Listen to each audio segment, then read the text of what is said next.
Magandang araw po sa inyo, Sir Blair.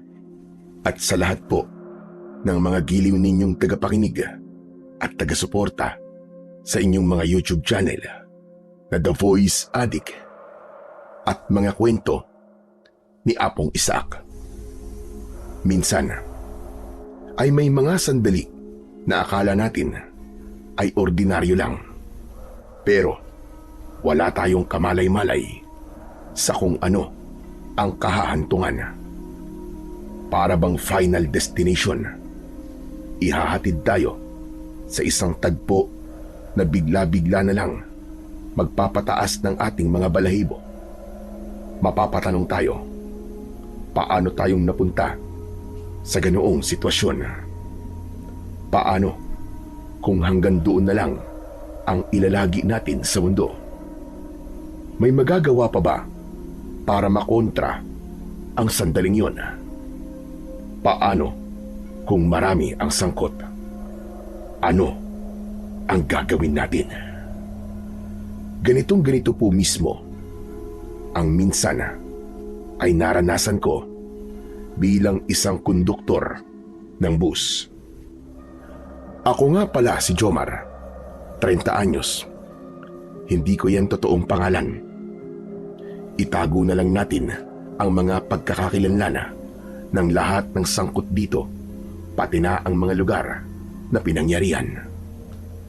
Natatakot po kasi ako na baka isa sa mga aswang na nakakaalam ng pangyayaring isasalaysay ko ay nakasubaybay rito at hanapin ako.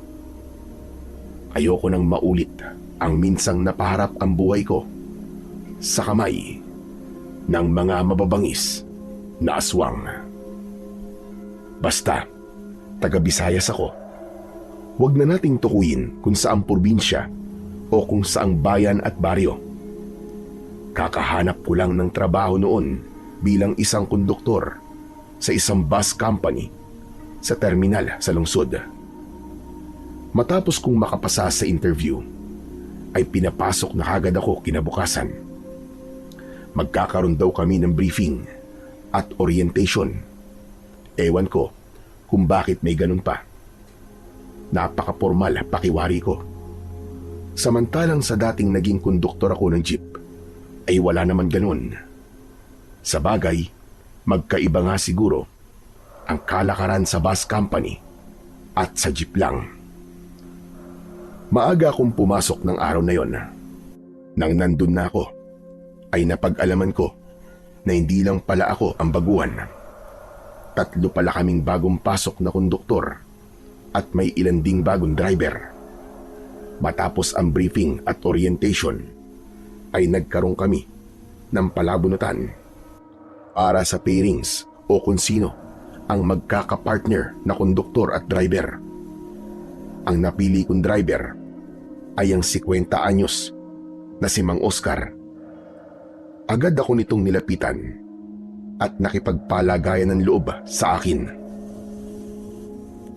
Ikaw pala si Jomar, ang makakapartner ko. Sabi ko na nga ba eh. Alam mo, unang kita ko pala sa'yo kanina. Sabi ko sa sarili ko, baka ikaw na ang magiging konduktor ko.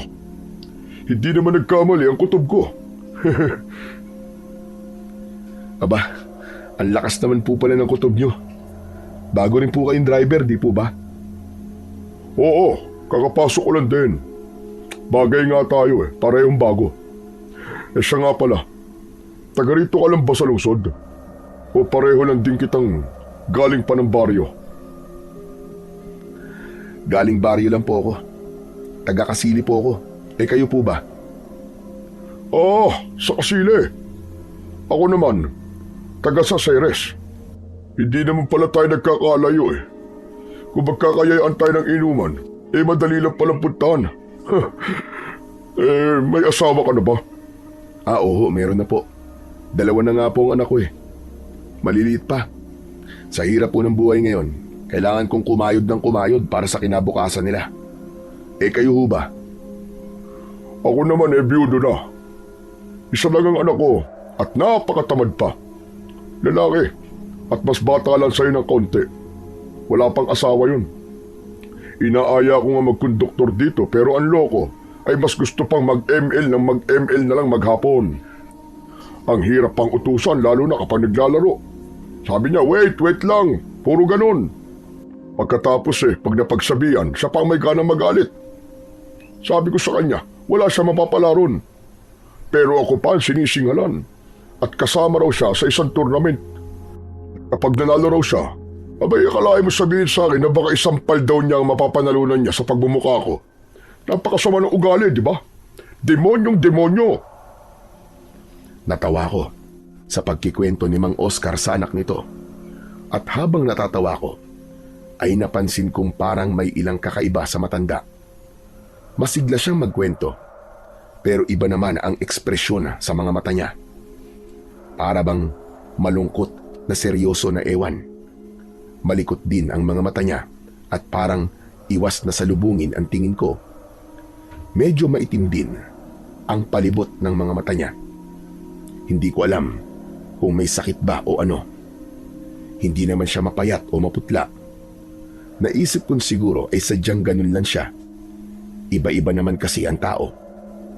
Individual differences, kumbaga.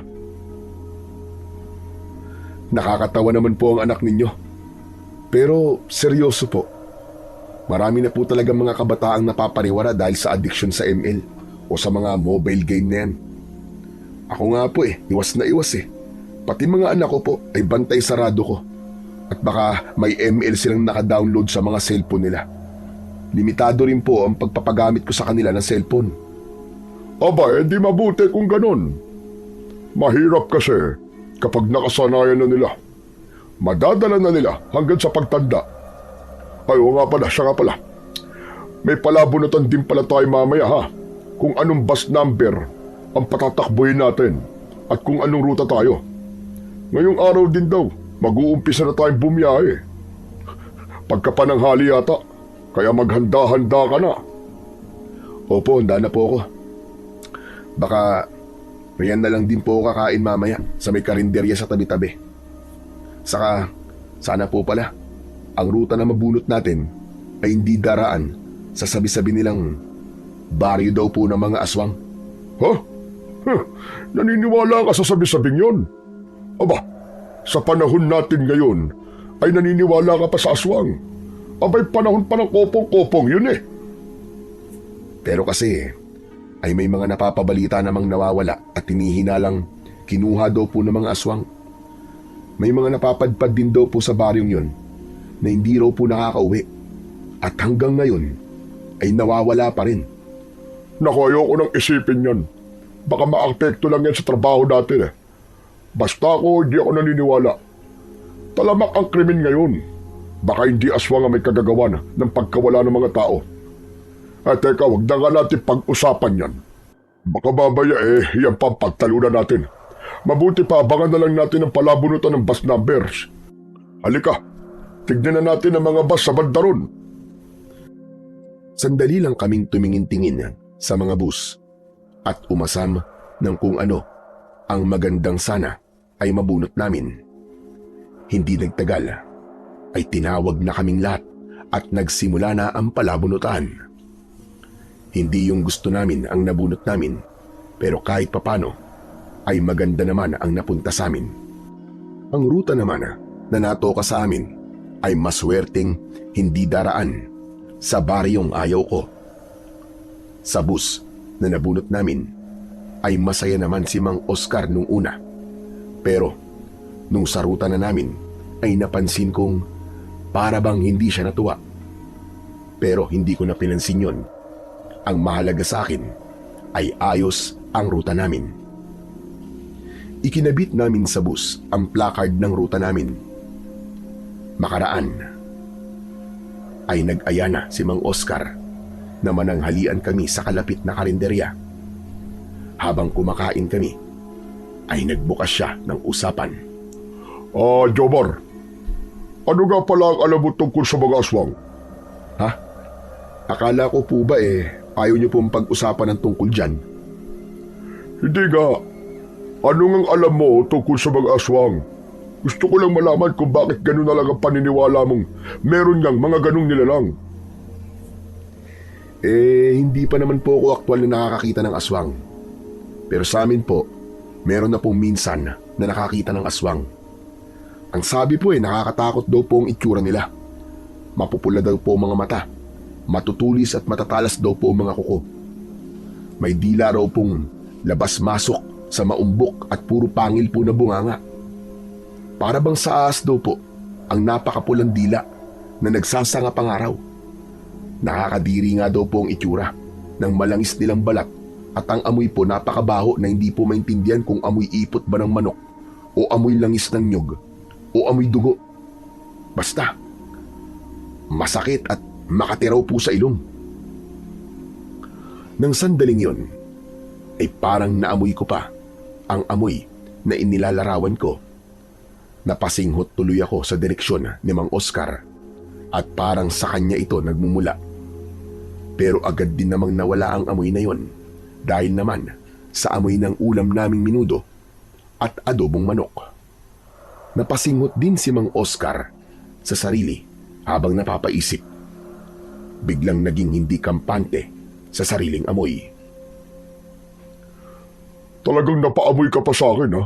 Anong akala mo sa akin? Aswang? Hindi naman po. Parang naamoy ko lang po kasi yung paglalarawan ko kayo ba, Mang Oscar? Talaga bang hindi kayo naniniwala sa mga aswang? Ewan ko ba? Basta, wag mo nang alamin kung bakit. Kung halimbawa pa lang aktwal na makaharap mo ang isang aswang. Ha? Anong gagawin mo, Jomar? Hindi ko alam Pero malamang, nakakalabanin ko siya. Aba, ano naman laban mo sa isang aswang? Malakas yata ang aswang at matalas ang pandama. Isa pa, maliliksirin sila. Teka, Mang Oscar, hindi kayo naniniwala pero alam niyong malakas, matalas ang mga pandama at maliliksi sila. Ano po ba talaga? Abay, naguguluhan ako sa inyo yung kasi mga naririnig ko sa mga usap-usapan Kaya ako, ito ang payo ko sa iyo. Kapag napaharap ka sa isang aswang, huwag mo na lang silang labanan. Takasan mo na lang sila kaagad. Tumakbo kang mabilis. Depende po siguro sa sitwasyon. Kayo ba? Ganun po ang gagawin ninyo? Tatakasan nyo na lang po yung aswang? Aba, parang karuwagan naman po yata yun. Iisa lang ang buhay natin. Bakit ko naman ipagsasapalaran ang buhay ko sa harap ng aswang kung mas magiging ligtas naman ako kung tatakasan ko na lang, di ba? Mas mahalaga ang kaligtasan kaysa patunayang matapang ka. O siya. Tapusin na natin itong pagkain natin at nagdadagsaan na mga pasahero dito sa terminal. Ayan tignan mo. Dumadami na ang mga tao, aba. Bilisan na natin. Totoo ngang dumadami na ang mga tao sa terminal. Kaya naman, binilisan na namin ang pagkain namin. Mas naunang natapos si Mang Oscar. Ako naman, gawa ng hindi ako nag-agahan, ay talagang kinatkat ng katawan at hindi pwedeng hindi ako makakain ng sapat. Mang Oscar, mauna na po kayo sa bus natin. Susunod na lang po ako sa inyo. Kailangan ko pa kasing kumain ng extra. Hindi po kasi ako nakapag-agahan kanina. Ang sarap pa naman po nitong mga ulam. Sayang din kung di ko uubusin. O sige. Huwag mo lang ganong tagalan Saka, huwag ka naman sobrang magpapakabusog at baka maimpatyo ka naman. Talagang magana akong kumain ng mga sandaling yon. Ang gaan kasi ng pakiramdam ko dahil unang araw ko sa trabaho at magaan pa kasama si Mang Oscar. Hula ko ay magtatagal kaming magkasama sa trabaho. Matapos kong kumain ay nagpahinga ako saglit habang pinanonood ang paruot-paritong mga pasahero sa terminal. Maya-maya pa ay bigla kong naisip, sa lahat ng mga taong ito, posible kayang may aswang? Ano nga ba ang palatandaan ng isang aswang? Noon ko lang naisip na wala pala talaga akong sapat na alam tungkol sa mga aswang. Paano kung magkaroon kami ng pasaherong aswang at gabi ang biyahe? Dapat pala ay palagi akong may dalang pangontra sa aswang. Nang sandaling yon, ay wala akong dalang kahit na anong pwedeng pangontra. Siguro ay sa susunod na araw ay magdadala na ako. Magtatanong-tanong na lang ako sa mga kakilala ko kung ano-ano ang mabisang pangontra o pantaboy ng aswang. At dahil wala akong dalang kahit na ano, ang naisip ko na lang ay ang magdasal bago kami bumiyahe.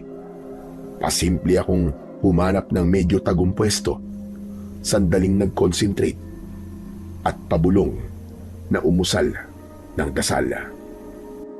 Nginoong Diyos naming lumikha ng langit at ng lupa at ng buong universo, pakinggan po ninyo ang aking sumamo at dasal. Patnubayan po niyo ako sa unang araw kong ito sa trabaho. Iadyaan niyo po ako sa kahit na anong banta ng panganib at sa kasamaan. Huwag po ninyong itulot na sumapit sa akin ang kapahamakan. Alam po ninyo, Panginoon, na nagsisikap po ako para sa pamilya ko. Kung may mangyayari po sa akin na masama, ay paano na lang po sila? Alam ko po, Panginoon, na kayo ay Diyos ng kahabagan at kabaitan. At dahil mabuti po ang aking kahilingan, alam ko pong hindi niyo po ako bibiguin. Kaya ngayon pa lang po, Panginoon, ay lubos na po ako nagpapasalamat po sa inyo.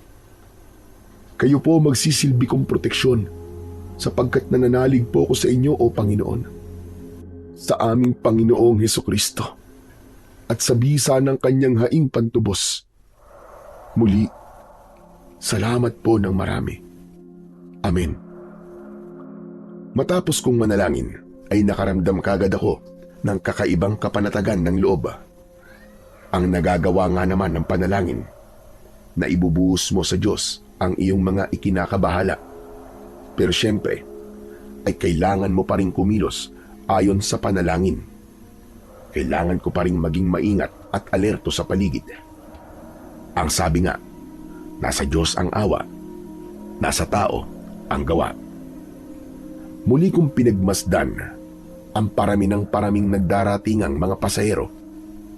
Abala ang lahat, maingay, maalinsangan at maalikabok. Lalakad na sana ako papunta sa bus namin ni Mang Oscar nang walang ano-ano ay may namataan akong isang matandang lalaki na nakatungkod. Mahaba ang puting balbas at akala mo'y pulubi dahil sa itsura nitong parang gusgusin. Nakatingin ito sa akin na para bang namamalik mata. Kapag kwan, ay naningkit ang mga mata nitong parang may kung anong iniisip.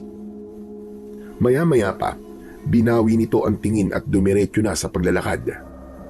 Iatid ko sana ito ng tanaw nang biglang may kung anong mahulog mula sa damit nito. Kuminang ito sa sikat ng araw. Inaasahan kong mapapansin yun ng mga kasabay nito sa paglalakad at itatawag pansin ito.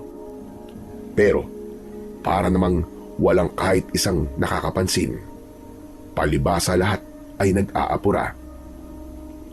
Mabilis akong naglakad para pulutin ang nahulog na yon at iabot sa matanda. Pero nang malapitan at mapulot ko ito, paglingon ko sa kinaroroonan nito, ay bigla namang nawala.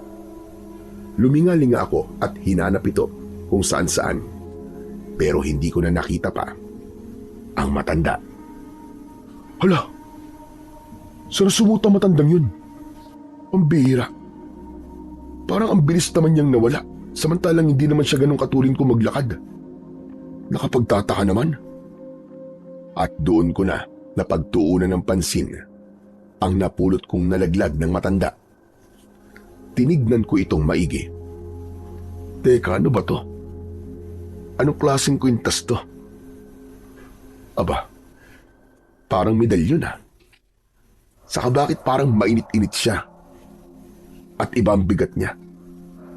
Aba, saka bakit parang bigla akong kinabahan? Ano to? Ano kayang ibig sabihin nito? Susuriin ko pa sanang maigi ang kwintas na may pabilog na palawit. Nasa sulok ng mga mata ko ay parang may kumakaway sa akin.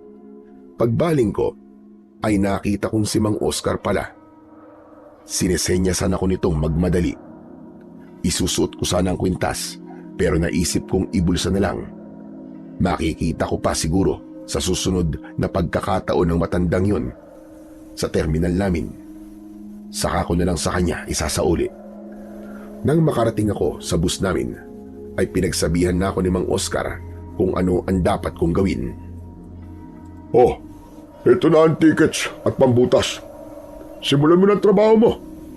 Bataan mo ang bawat pasahero kung may kakaiba at kung sa tingin mo ay may bantang idudulot.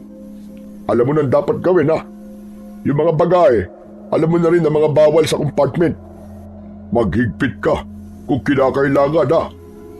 Sige po, Mang Oscar. Huwag po kayong mag-alala. Kabisado ko na po ang lahat.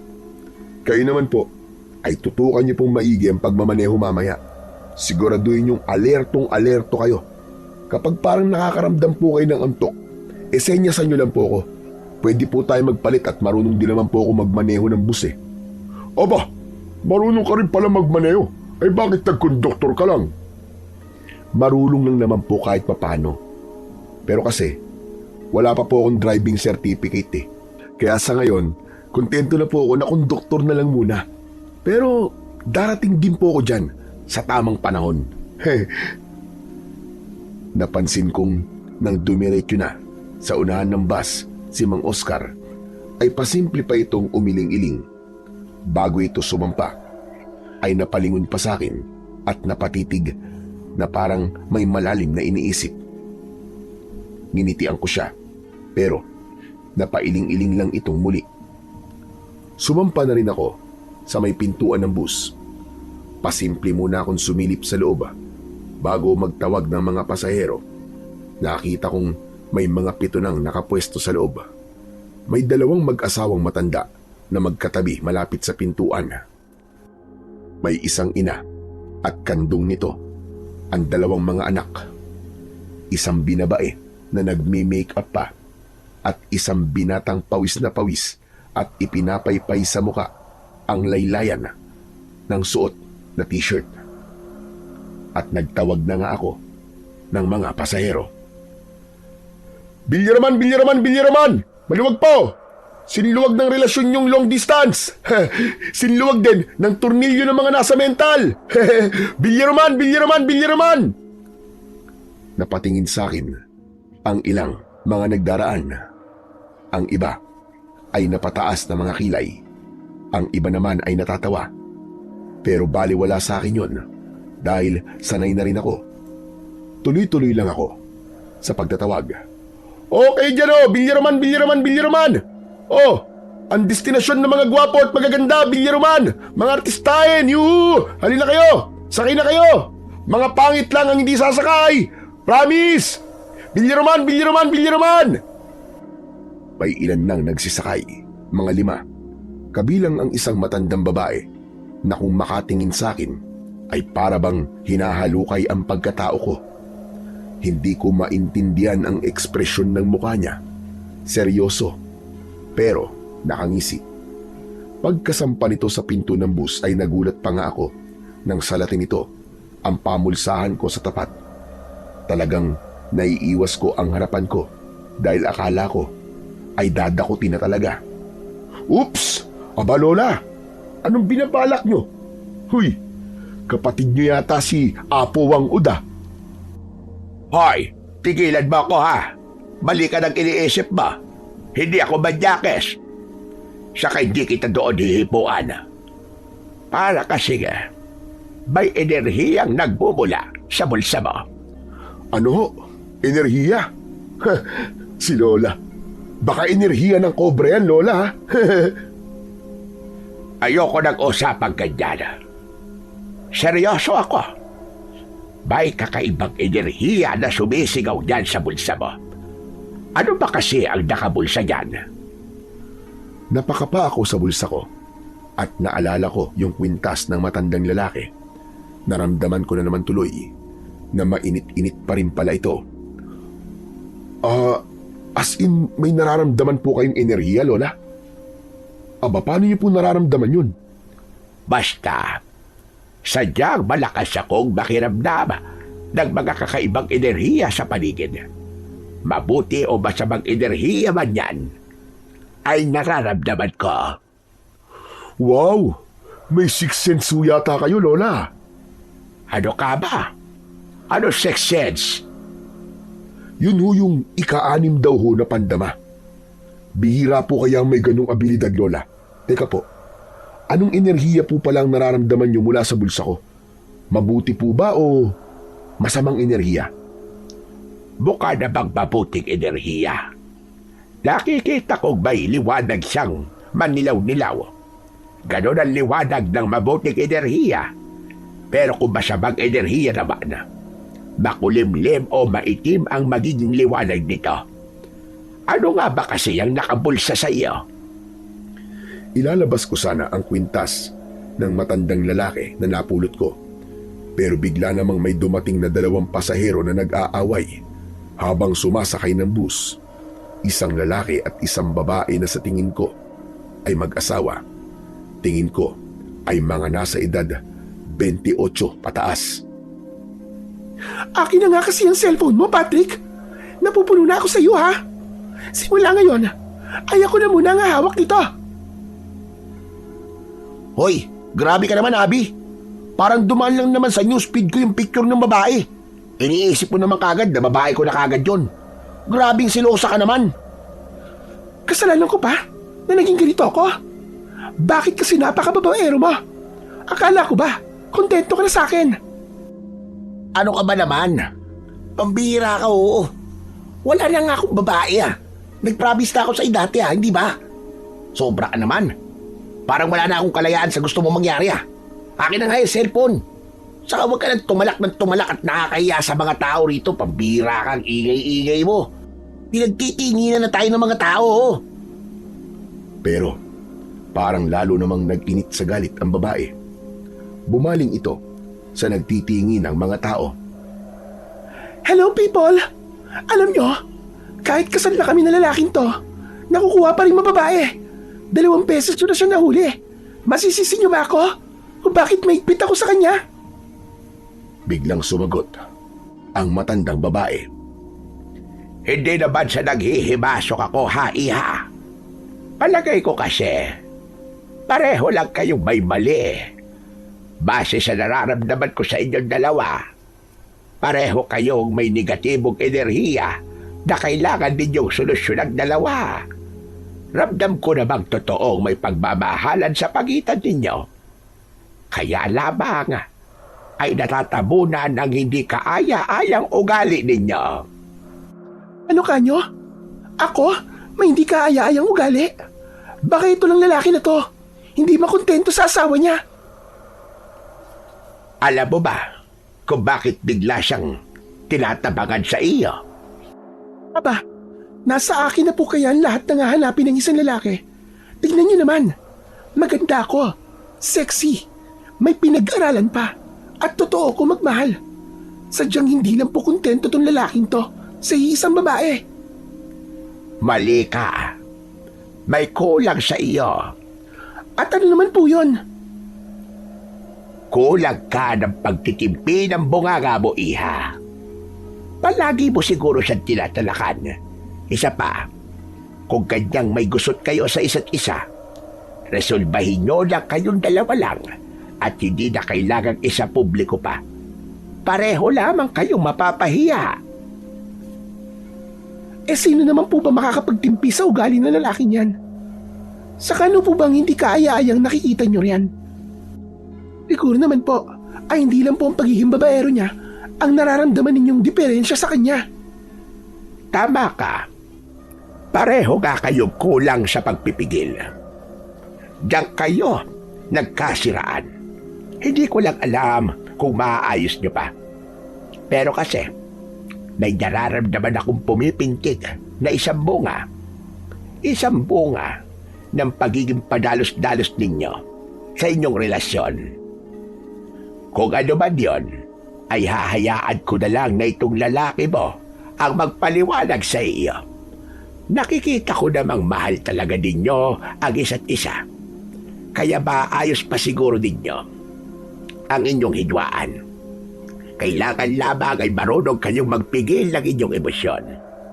Mag-away kayo, Pero dapat ay gumagawa rin kayo ng paraan para kayo ay magbati. Pagsabihan niyo po yan. O ano, Patrick? Hindi ka na nakapagsalita ah. Depensahan mo naman ang sarili mo. Hay nako. Ang mabuti pa ay tara nang pumasok sa loob ng bus at pagbabatiin ko kayo. Kailangan ninyo ng payo ko na makaranasan na sa usapang pag-ibig. Nakasimangot na ang ibang gustong sumakay. Hay, konduktor, pakibuhat mo na nga lang itong mga dala ko sa loob. Ikaw rin, ha? May sasabihin pa ako sa iyo mamaya. Ha? Sige o. O, pasok na kayo. Mga giliw naming pasero. Bilyaruman. Ang lugar ng mag-asawang nagrarambulan. Pero may maraming matatandang mahusay magpayo at pumagitan. Ay, Diyos ko. Ano ka ba, konduktor ka? Sinisiraan mo ba o pinupuri ang lugar namin? Pareho po, Nanang. Ay, nako, ewan ko sa'yo. Siraulo. Pumwesto na ang matanda at ang mag-asawa sa gitnang bahagi ng bus, malapit sa pinto. Kaya naman ay hindi ako nahirapan gano na dalhin sa tabi ng matanda ang mga dala nitong mga bayong na hindi ko malaman kung ano-ano ang laman. Nababalot kasi ng mga tela. Pero may ilan akong nakitang nakausling mga dahon.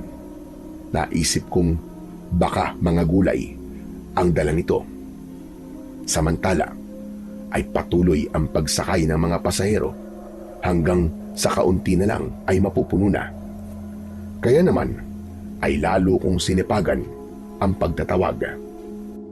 O, Bilyaruman! May taga-Bilyaruman pa ba dyan? Konti na lang, babiyahe na po kami. Bakalas biyahe na po to. Mahirap na maabutan ng gabi, delikado. Bilyaruman! May nakita naman akong tatlong naghahabulang nagmamadaling makasakay. Pare-parehong alalang-alala na baka hindi makahabol. Pero apat pa naman ang bakanting upuan. Ang isa ay napakatabang babae. Para bang matutumba na ang paraan nito ng pagtakbo. Sobrang pawisan pa. Nakakaawa tuloy. Dali-dali ko silang nilapitan. O, dahan-dahan lang po sa pagtakbo. 4 na upuan pa naman po ang bakante. Hindi po kayo mawawalan ng upuan. Lalo ka na, ate. Sandali lang ho, ha. Aalalayan po kita. Nang makasakay na ang tatlo, ay isa na lang ang kulang. Nagtawag-tawag pa ako, pero mukhang wala na talaga. Kaya naman, sinenyasan ko na si Mang Oscar na paandarin na ang bus.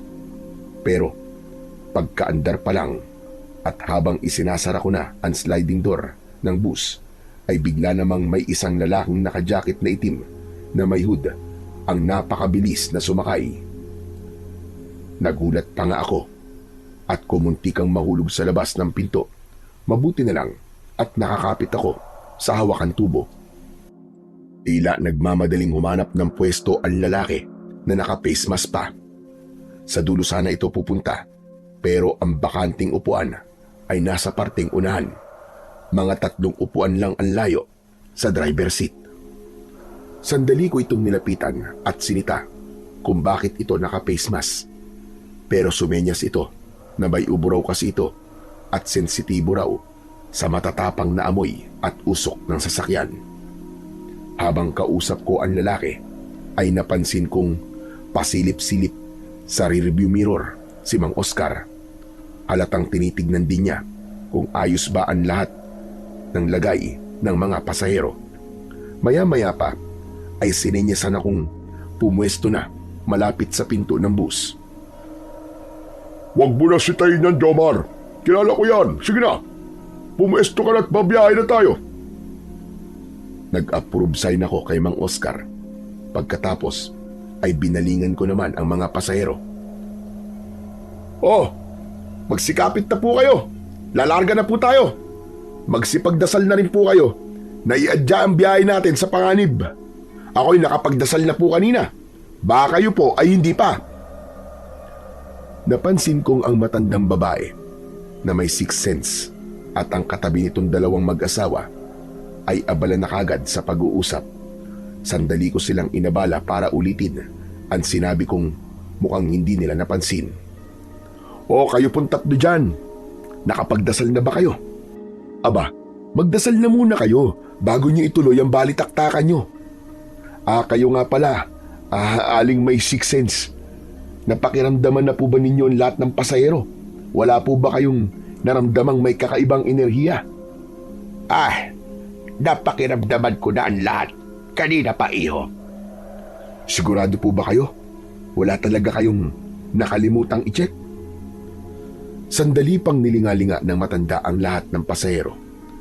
Nang babaling na sana ito sa pwesto ng naka-face mask, ay bigla naman itong kinalabit ng babaeng si Abby. Magdasal na po tayo, Aling Miring. At ituloy na po natin ang usapan natin. Nabibiti naman po kami ni Patrick eh. O siya. Makapagdasal na nga nang manahimik na itong konduktor na ito na isa ring mabunganga. Yan bulsa mo. Naglalabas na naman ng enerhiya at madilaw na liwanag. Pakiramdam ko ay parang may hinahanap. Kinapa ko na naman ang kwintas sa bulsa ko. Tulad ng dati, mainit-init pa rin ito. Parang medyo nakuryente lang ako nang bigla itong kumibot-kibot. Pero binaliwala ko lang. Inisip ko na lang na sumasabay lang sa bahagyang pag-alug-alug ng bus habang umaandar. Nang nakakalayo na ang bus mula sa terminal at palabas na ng lungsod, ay isa-isa kong pasimpleng minamataan ang bawat pasahero habang kunyaring nag-check ng tickets. Kanya-kanya sila ng paraan para labanan ang inip sa biyahe. May ilang nakatanaw sa bintana ng bus. May kung ano-ano ang kinakalikot sa dala nilang bag o cellphone. Meron namang nakikinig ng music. May nagkwekwentuhan at ang karamihan ay nakatutok sa built-in TV ng bus na nagpapalabas ng mga pelikula. Ewan ko ba, pero parang nababasa ko sa itsura ng lahat ang kakaiban lungkot. Parang ang bigat ng atmosfera sa loob ng bus at hindi ko rin maintindihan ang sarili ko kung bakit parang may obligasyon ako sa kanila na bantayan sila sa buong biyahe. Ang totoo, noon ko lang naramdaman ang ganun pagdating sa mga pasahero. Samantalang dati naman nung konduktor pa ako ng jeep, ay wala akong pakialam kung ano man ang kalagayan nila. Hindi ko na malayang napabuntong hininga ko para mapalis sa isip ko ang pag-aalalang magsisimula pa lang sanang umusbong sa dibdib ko, ay sinimulan ko ng isa-isang singilin ang mga pasahero. Nagsimula ako sa dulong likuran ng bus. Ilabas niyo na po mga pamasahe. Nangungulekta na po ako. Magsisimula po ako sa likod. Barya-barya lang po muna. Ang buong pera ay huli pong masusuklian. Para gumaan ang ere sa bus, ang ginawa ko ay biniro-biro ko ang mga pasahero at pasimpleng nakikipagkulitan. Naisip kong kahit man lang sa biyahe ay magkaroon sila ng hindi malilimutang karanasan at para hanap-hanapin nila ang bus namin. Sa ganoong paraan din, may isip nilang sa amin na lang palagi sumakay. Kahit paano ay sumigla naman sa loob ng bus. Maririnig ang ilang tawanan at bungis-ngisan. Epektibo ang ginawa ko. Tinawag patuloy nila akong kalug na konduktor. Nang nandun na ako sa banda ni na Aling Miring at ng mag-asawang Abby at Patrick, ay pareho pa silang mga buo ang perang ibinayad. Nakaw, mamaya ko na po kayo masusuklian ha. Sisingilin ko muna po lahat. Balikan ko na lang po kayo. Kung bakit ba naman kasi hindi na lang kayo maglibrihan eh. Sa sinabi kong yun, pumayag si Abby na ilibre na lang niya si Lola Miring. Ay nako, wag na. Walang bayad ng payo ko, no? Siguro sa susunod na lang, kapag nagkasabay ulit tayo sa biyahe, kapag nalutas nyo na ang problema nyo, Baka kapag nag-away na naman kayo pag uwi nyo baka sabihan pa nyo akong iskama ang payo ko. Hehe, Lola, ano po ba ito nasa bayo nyo? Mukhang mga gulay po Bili na lang po namin ni Abby. Nako, hindi lahat ay gulay ang mga yan, iho. Mga herbal na itatanim ko ang karamihan dyan. Bigay sa akin ang pinuntahan kong albularyo. Alam nyo ba, pagontra pa pala sa aswang ang Iberiana. Alam nyo ba, yung sabi-sabing baryo raw rito sa atin, napugad daw na mga aswang. Sinadya kong pabaunan ng mga yan para raw may pagontra ko kung sakaling maligaw ako sa baryong yon. Kung ganun po pala, ay pahingi po ng ilan, Lola. Malamang medyo gagabihin po tayo sa biyahe bago tayo makarating sa Villa Roman. Bigla po ako natakot nang ipaalala niyo po ang baryo na maraming aswang. Hep, hindi naman po daraan tumbas natin sa baryo na yun. Kaya sa tingin ko po, safe na safe tayo. Wala kayong dapat na ipag-alala. Aba, kahit na pa iba pa rin yung may pangontra tayo pagsapit ng dilim, no? Paano kung may biglang pumara at sumakay ng mga aswang pala? Malamang na matatakot na silang sumakay kapag daramdaman nilang may pangontra dito sa loob ng bus. Tama ang asawa ko. Kaya Lola Miring, pahingi na po kami ng herbal na pangontra sa aswang. O siya, bibigyan ko na nga kayo. Ikaw ba, konduktor? Ayaw mo ba bigyan din kita? Kayo ng driver, ang mas kailangan nito. Sige po, bigyan nyo na rin po kami ni Mang Oscar, yung driver po natin. Habang naglalabas ng herbal na mga halaman mula sa isang bayong si Aling Miring, sa sulok ng mga mata ko ay napansin kong parang hindi mapakali ang lalaking nakahood na jacket at naka-face mask. Palingon-lingon ito sa kinaroroonan namin. Napansin ko rin si Mang Oscar na patingin-tingin sa rearview mirror. Nakasimangot ito at para bang matalim ang titig. Nang magtama ang tingin namin ay bigla nitong pinagliwanag ang muka at nginitian ako sabay senyas ng approve. Inisip ko naman na approval niya yon sa paghingi ko ng herbal na halaman kay Aling Miring. Matapos mabigyan ni Aling Miring ng pangontrang herbal ang mag-asawang Abby at Patrick, kasama na ang samin ni Mang Oscar, ay bigla itong natigilan nang may napansin sa bandang unahan ng bus.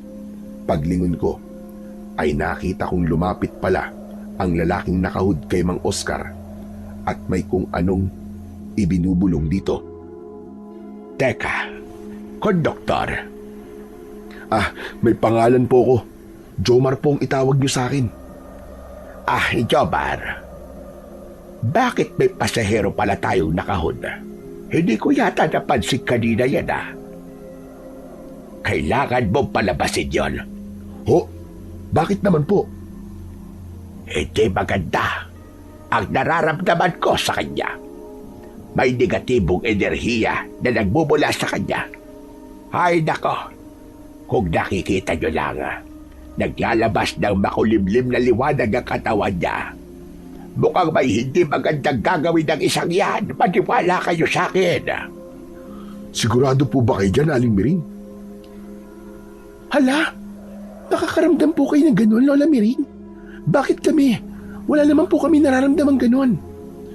Sa amin po ba ni Patrick? May nararamdaman din po ba kayo? Sa inyong dalawa ay wala naman. Ang nararamdaman ko lang sa inyo ay yung mga nasabi ko na sa inyo kanina. Ikaw, Patrick, siguraduhin mong pag-uwi nyo ay ipaliwanag mong maigi dito kay Abby yung naramdaman ko sa iyo. Huwag po kayong mag-alala, Lola. Sisiguraduhin ko pong magkakaunawaan po kami. Disgrasya lang naman po yun Disgrasya? Anong ibig mo sabihin sa disgrasya? Aba, parang iba ang kutob ko dyan Ay nako, wag na muna kayo magtalo sa ngayon. Kakasabi ko lang sa inyo kanina na kung magtatalo kayo, ay dapat sa mahinahong paraan lang. Biglang napasimangot at napaabrisyete si Abby. Ay nako, parang alam ko lang sasabihin mo mamaya, Patrick. Kasi naman bakit kasi? Bahala na nga. Huwag kang mag-alala, Abby. Palagay ko ay para rin sa atin ang nangyari. Ano? Paano para sa atin? Nako, malaman ko lang na ako ang pinaka-argabyado dyan. Humanda ka talaga sa akin. Nako, huwag kayong magbantaan ng ganyan. Tiwala lang kayo sa isa't isa na kaya ninyong resolbahin yan. Ay sa Jomar, yung lalaking yon na nakaitim, kailangan mapalabas mo rito sa busyan. Hay nako, bigla kong kinakabahan na hindi ko maintindihan. Masama talaga ang kutob ko sa lalaking iyon. Pero Lola, wag po kayong mag-alala. Ako pong bahala. Kakausapin ko lang po maya-maya si Mang Oscar. Kakilala raw po kasi niya yung lalaki. Baka may ibinubulong lang po na kung saan siya bababa. Ano ka ba? Kakilala ng driver? Sigurado ka ba? Opo, sisitayin ko nga po sana kanina kasi nga naka-jacket tas naka-face mask pa. Pero sinabihan po ako ni Mang Oscar na kakilala raw po niya at huwag ko lang sitahin. Biglang parang naguluhan si Aling Miring. Muli itong napatingin sa kinaroroonan ni Mang Oscar. Noon ay bumalik naman sa pwesto ang nakahood. Nakayuko ito. Si Mang Oscar naman ay napapatingin na naman sa amin sa rearview mirror. Biglang parang nawala ang nararamdaman ko sa nakahood na yon. Parang may kakaiba talaga. Hindi pa rin ako kampante sa lalaking yon, kahit nakakilala ng driver. Hindi kaya. Hala, baka may masama silang balak sa atin. Maging alerto kayo. Ikaw, Jomar, hindi mo naman makakilala ang lalaking yon. Yung driver lang talaga ang nakakakilala. Medyo natigilan naman ako ron. Bigla ko ring naisip na hindi ko rin pala gaanong kakilala si Mang Oscar. Kakakilala lang namin kanina sa terminal. Paano pala kung totoo ang kutob ni Aling Miring? Sandali po. Kakausapin ko lang ho si Mang Oscar. Pero pupuntahan ko pa lang sana si Mang Oscar.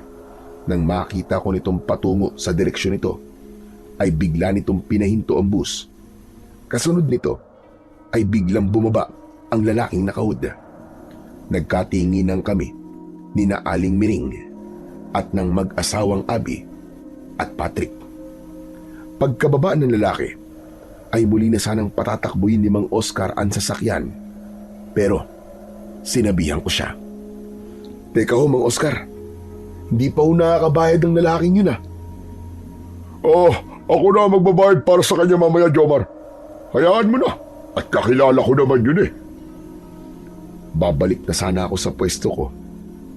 At hindi na itutuloy ang pagkausap kay Mang Oscar dahil nakababa na ang lalaki.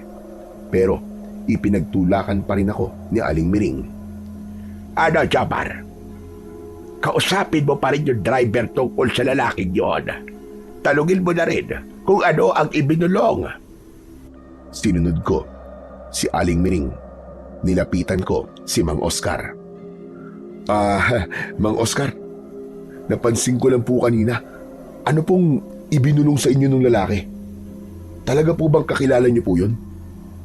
Oo, kilala ko yun. Si Estong yun. Binalaan niya ako. Ho, binalaan? Para saan po at bakit? Kasi, napanaginipan niya raw ako. Kaninang umaga lang daw, nang bigla siyang maidlip. Nadisgrasya daw itong bus na minamaneho ko. Sinabihan niya akong iligaw raw ng kaunti ang ruta para raw makontra ang panaginip ko. Teka, ikaw muna rito saglit at ibabaligtad ko lang itong damit ko. Kailangan ko rin daw ibaligtad itong damit ko .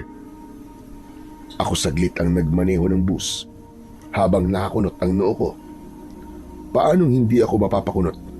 Pagkahawak ko kasi sa manibela ay biglang may matinis na umugong sa kanan kong tenga.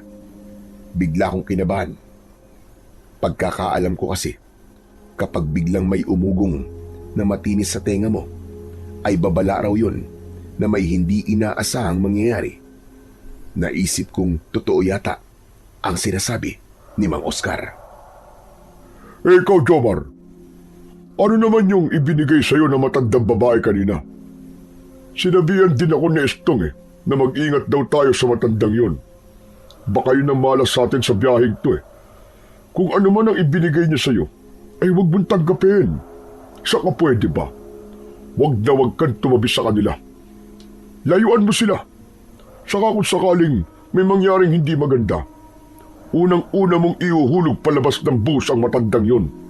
Total, ay malapit lang naman siya sa pintuan. Napasimangot ako at napaisip sa sinabi ni Mang Oscar. Noon ko lang napagtanto na parang magkasalungat silang dalawa ni Aling Miring. Makaraan ay bigla kong napaigtada nang maramdaman ko sa bulsa ko ang pagkibot ng kwintas. Kasunod nito ay parang gumapang sa balat ko ang init nito. Mainit pero hindi naman nakakapasok. Kinilabutan ako nang mapagtanto kong hindi lang basta gumapang ang init ng kwintas. Sa halip ay kumalat ito sa buong katawan ko. Tapos pa ay parang may nagtutulak sa akin na balikan si Aling Miring. O ayan nabaligtad ko ng damit ko. Palit na ulit tayo ng pwesto. Nang magdikit ulit ang mga katawan namin ni Mang Oscar, nang magpalit kami ng pwesto, ay napansin kong para siyang napaso sa akin. Nagtatakang napatingin siya sa akin at napasimangot. Bakit po, Mang Oscar? Bakit ganyan po kayo makatingin sa akin? Wala. O siya, sige na, bumalik ka na sa pwesto mo. Pero binabalaan kita Huwag na huwag ka nang lalapit sa matandang babae na yon. May masamang espiritu yatang nagbabantay sa babaeng yon. Hayaan mo at ililigaw ko ng kaunti ang ruta natin. Tignan natin kung uubra ba ang masamang espiritong nasa kanya. Teka pala, Mang Oscar. Sang ruta tayo liliko? Basta ako na bahala. Basta sisiguraduhin kong biyaheng langit tayo ay biyaheng kakontra sa napanaginipan ni Estong. Sige na. Ituloy mo na rin ang paniningil at mamaya naman akong maniningil. Ha? Ano? Kayo maniningil? Oo, ibig ko sabihin sisingilin ko yung maling signos ng panaginip ni Estong. Nako, baka maisipan yung duman sa baryo ng mga aswang, Mang Oscar. Huwag kayong magkakamali at ako ang unang-unang aangal. Oo, huwag ka mag-alala. Madali naman akong pasunurin Saka, teka, hapon na pala. Malapit na magtakip silim. Nako, kailangan ko na madiliin ang pagbiyahe para makarating na kagad tayo sa dapat natin patunguhan. Medyo nainis ako sa paraan ng pagsasalitang yun ni Mang Oscar. Pero inisip ko na lang na baka sadyang ganun siya kung minsan. Itutuloy ko na sana ang paniningil sa mga hindi ko pa nabigyan ng tiket. Pero pagtalikod ko pa lang kay Mang Oscar, ay namataan ko na kagad si Aling Miring na sinisenyasan akong lumapit. Para bang pinagmamadali pa ako. Pero sandali kong pinag-isipan ang sinabi sa akin kanina ni Mang Oscar tungkol sa matanda. Nagdadalawang isip patuloy ako. Dahil naman dito, ay parang nainip si Aling Miring. Ito na mismong tumayo at lumapit sa akin. Hinila ko nito papunta sa kanilang kinauupuan. Napansin ko namang galit na nakatingin sa amin si Mang Oscar sa rearview mirror nang mapalingon ako sa banda nito. May bago na naman ako naramdamang kakaiba, Jomar. Diyos ko, kinakabahan ako. Pabulong ang pagkakasabi nun sa akin ni Aling Miring habang pasimple itong lumilingon sa kinaroroonan ni Mang Oscar. Para bang may kung ano itong kinatatakutan. Ho, ano pong naramdaman nyo? May negatibong enerhiya na naman po ba rito sa loob ng bus? Oo, Jomar. At alam mo ba, Yung driver mismo ang nagtataglay ng negatibong enerhiya. Nakikita ko sa palibot ng katawan niya ang maitim at malamlam na liwanag na may halong pula. Ano ho? May halong pula? Ano pong ibig sabihin kapag ganun? Diyos ko, ibig sabihin doon ay katakot-takot na panganib ang sasapitin natin sa kanya. Ang kulay itim ay kasamaan o kampo ng dilim. Ang pula naman, ang alam ko ay nagbabadya ng matinding puot at pag-iiganti. Delikado kapag nagsama. Maya-maya pa ay biglang nanlaki ang mga mata ni Aling Miring nang may mapansin sa labas ng bus. Sumilip-silip pa siya sa labas ng bintana. Pati tuloy ako ay napagaya. Teka, Jomar. Bakit parang lumiliko ang boss? Parang hindi na ito ang daan papunta ng Villaroman. Tingnan mo naman. Ha? Oo nga. Sinadya po talaga ni Mang Oscar eh. Medyo babaguhin daw po niya ang ruta dahil sa panaginip po nung lalaking nakahood kanina. Mangyaring ang sabi, maaaksidente raw tayo kapag hindi niya po iniliko o binago ng ruta. Tignan niyo, nakabaligtad pa nga ang damit niya eh. Pero ano pa yung tasos pariyasan? Diyos ko pa! Maya-maya pa ay nasapo ni Aling Miring ang magkabilaan itong mga tenga at napapikit ng mariin. Naipaling-paling niya ang ulo na para bang may iniindang masakit o ano. Ano ba nangyayari sa inyo, Aling Miring? Ayos lang po ba kayo? Bigla akong nakarinig ng matinis na ugong sa tenga ko, iho. Panganib. Panganib ang ibig sabihin nito. Nasa panganib tayo sa sandaling ito. Ho? Ako rin eh. May narinig ako kanina na ganyan tunog. Ano po, Lola Miring? Nasa panganib tayo? Paanong panganib po? Nako, iha.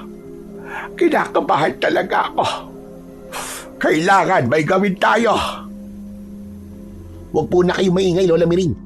Baka marinig ng iba at magpanik na lahat. Maupo po muna kayo at pag-usapan natin ito maigi. Huwag tayong magpalata sa driver.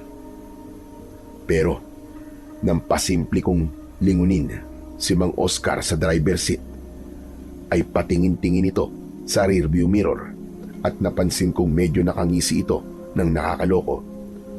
Napansin din yon ni Aling Miring. Nakita mo ba yun, Jomar? Kakaiba ang ngisi ng driver. Para bang may sa demonyo siya.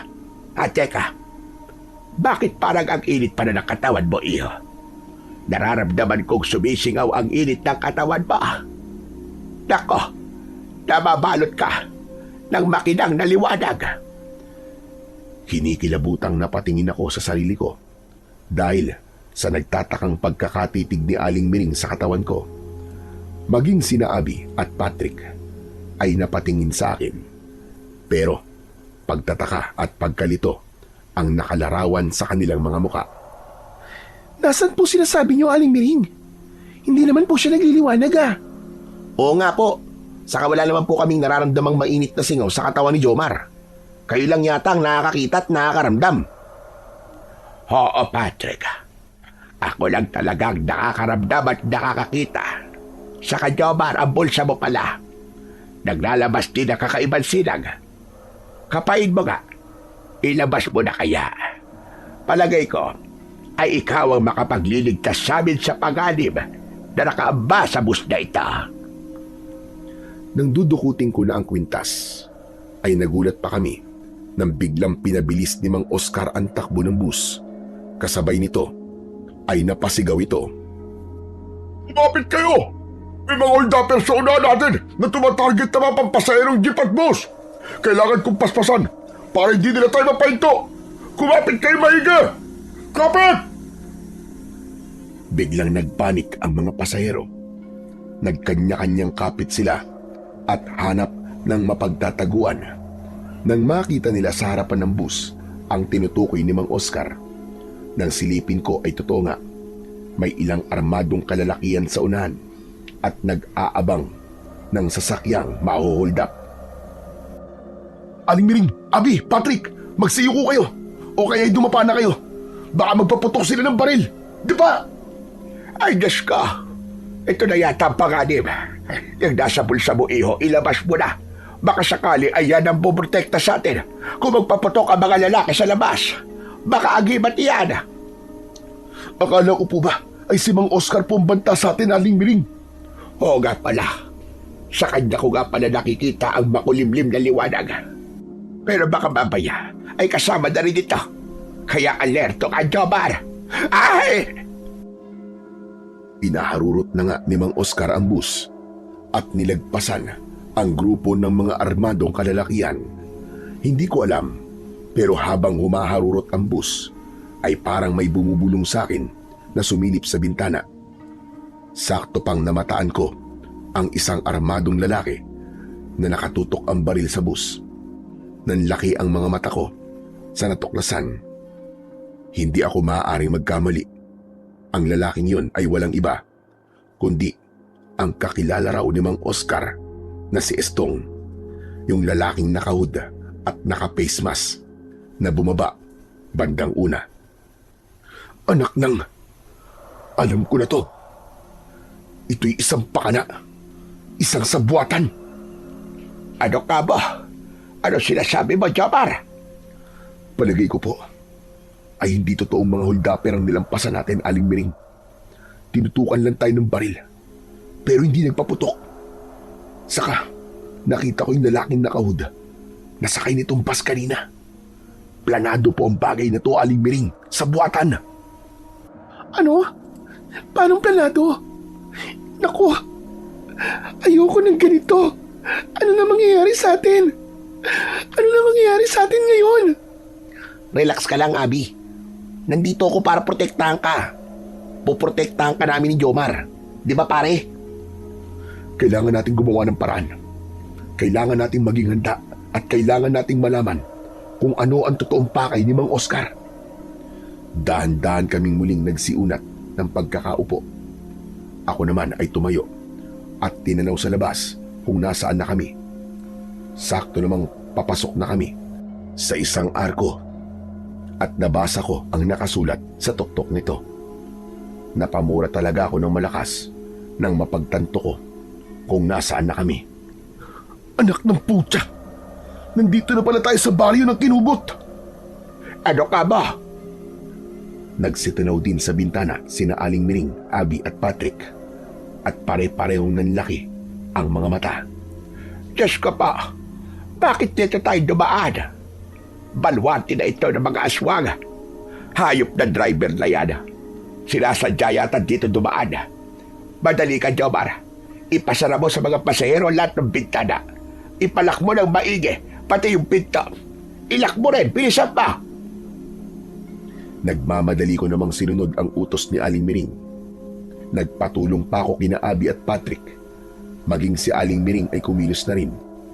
Ang laman naman ng mga bayong na dala ang hinalungkat.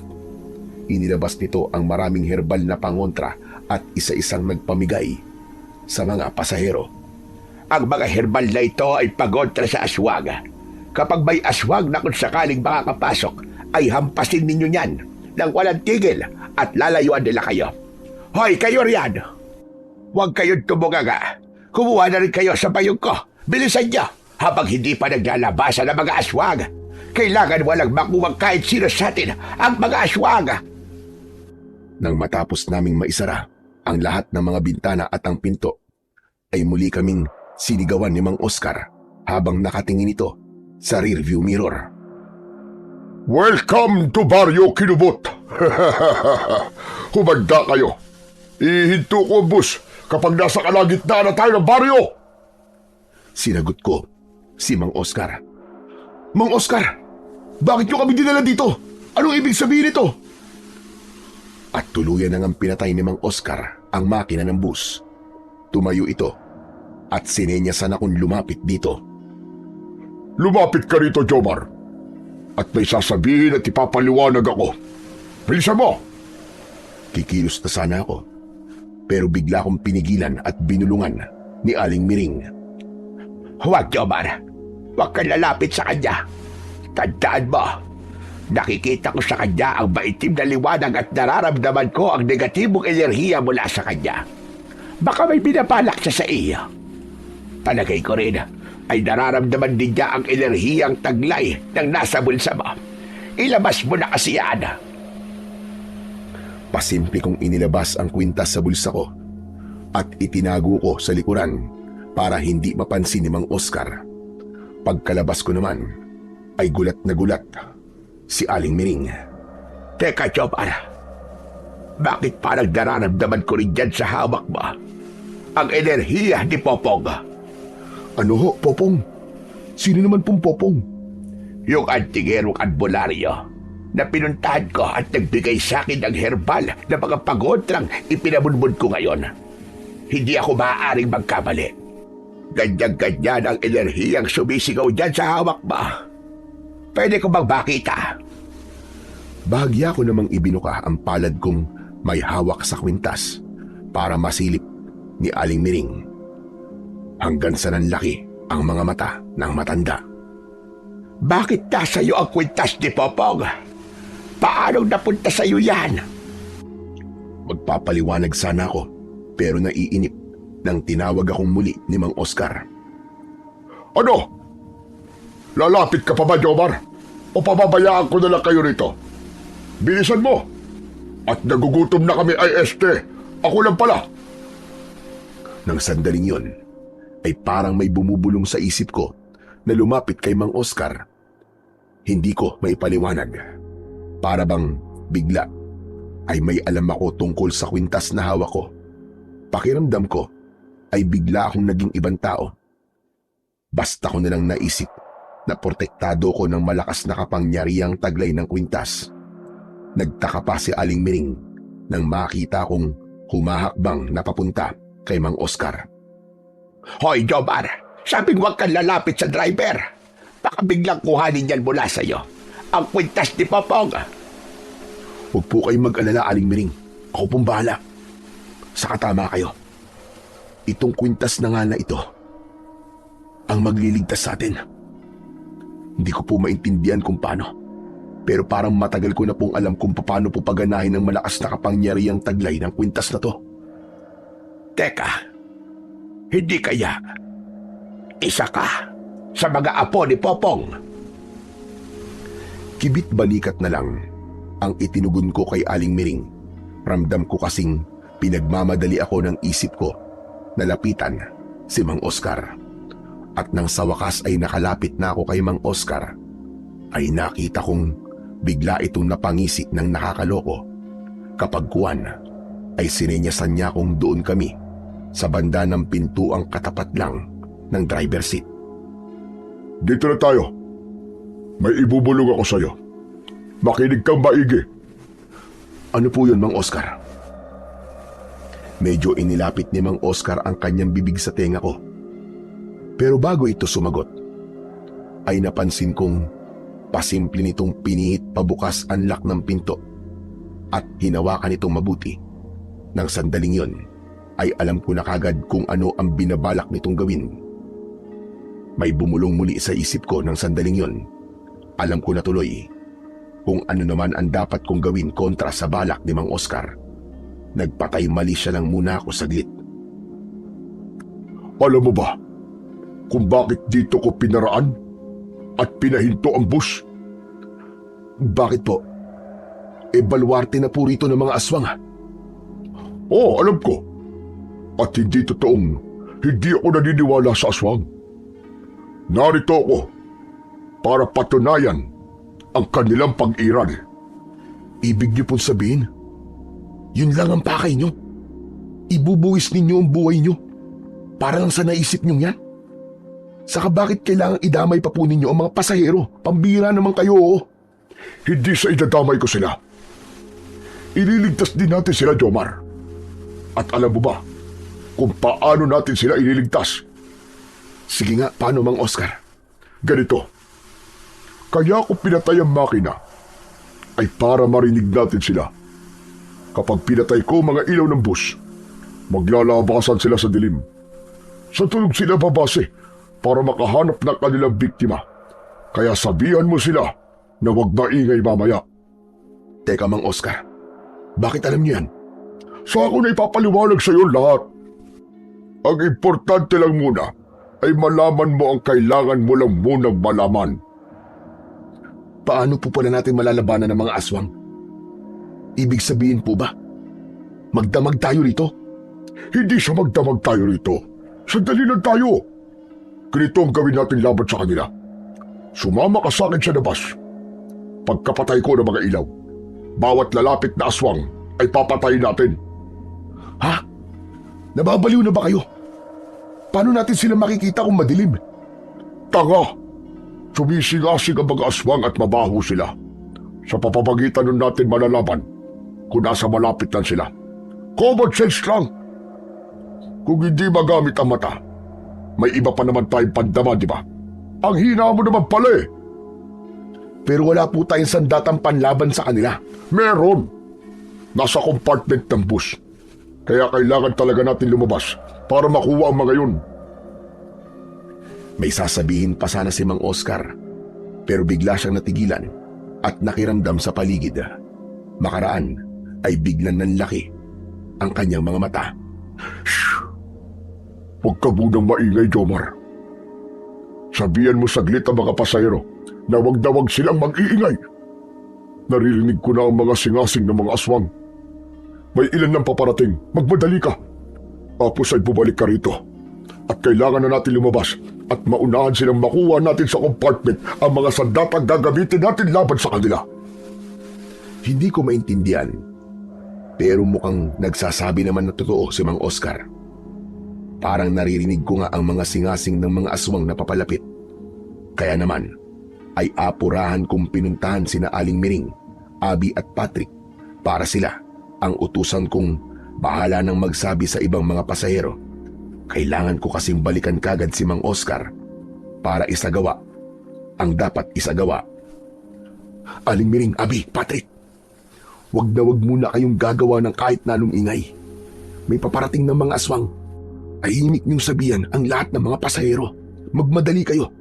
Oras na patayin ni Mang Oscar ang ilaw ng bus, ay tahimik na dapat ang lahat. Teka, Jomar. Yun ang bilin sa'yo ng driver. Opo. Ewan ko kung bakit may bumubulong sa isip ko na huwag maniwala sa bawat sasabihin niya. Pero kunwari na lang po muna nating sundin. Yun naman po ang bulong sa akin eh. Ano ka ba? May bumubulong sa isip ba? Opo. Hindi ko nga po maintindihan kung paanong ganun eh. Aha.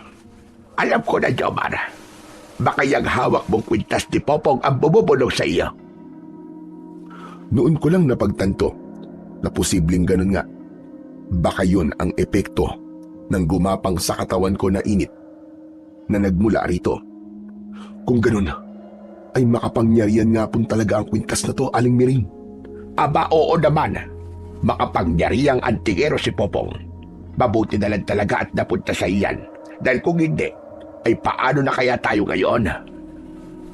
May sasabihin pa sana ako kay Aling Miring, pero bigla na akong tinawag muli ni Mang Oscar.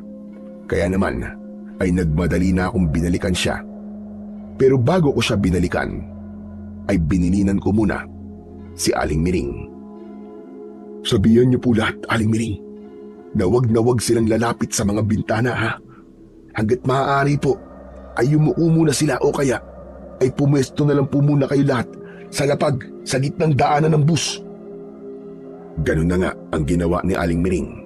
Pero maliban dun, ay inutusan na rin niya ang mga pasahero na maglagay ng mga halamang pangontra sa aswang doon sa bawat bintana. Pagkabalik ko naman kay Mang Oscar, ay nakita ko siyang hindi mapakali. Marahil ay dahil sa paparating na mga aswang. Kaya lang ay napansin kong iba naman ang nababasa ko sa mga mata nito. Hindi na naman akma sa ikinikilos niya. Nasabihan ko na sila, Mang Oscar. Kita niyo naman, wala na kayong maririnig kahit na anong ingay. Takot na takot din po sila. Ayos. Ngayon naman ay humanda ka na sa paglabas natin. Pagkapatay ko ng ilaw, ay bubuksan ko na kagad ang pinto. Sa compartment kagad tayo dumiretso. Bigla ko natigilan ng sandaling yon nang may parang bumubulong na naman sa isip ko. Sinasabihan akong isuot ang kwintas. Pagkasuot ko naman ito, ay naramdaman kong kumibot-kubot ito nang lumapat sa dibdib ko. Sumunod ay inuutusan ako ng tinig na huwag totohaning lumabas. Sa halip ay kunwari ko lang nabuksan at isara ang pinto.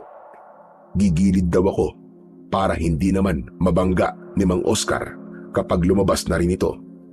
Pagkalabas naman ito ay pagsarahan ko raw ng pinto. At ganun na nga ang nangyari. Pagkapatay ni Mang Oscar ng mga ilaw ng bus ay kunwari na akong lumabas. Agad namang sumunod na lumabas si Mang Oscar na mahinang bumubungis-ngis at may ibinubulong sa sarili na narinig ko pa na hindi ko alam kung bakit. Ayos, masunuring bata. Gayon ay wala nang makakahadlang pa sa amin. Humanda kayo ngayon. Magpipista na naman ang baryo kinubot. Nagulat ako ng sandaling yon nang kahit napakadilim na ay para bang nakikita ko pa rin si Mang Oscar sa labas ng pinto ng bus. Unti-unti siyang nagbago ng anyo mula sa pagiging isang tao tungo sa pagiging isang napakapangit at napakabangis na aswang. Gumaspang at bumuhaghag ang tubo ng kanyang mga buhok. Nagkulay pula ang kanyang mga mata. Humaba at tumulis ang kanyang mga kuko sa mga daliri ng kanyang mga kamay. Namintog ang kanyang mga muscle sa katawan. Ang mga ugat din niya ay bumakat na para bang kumikislot-kislot na mapipintog na mga uod, at ang kulay ng kanyang balat ay nagkulay kayumanggi na may halong pula at naglalangis.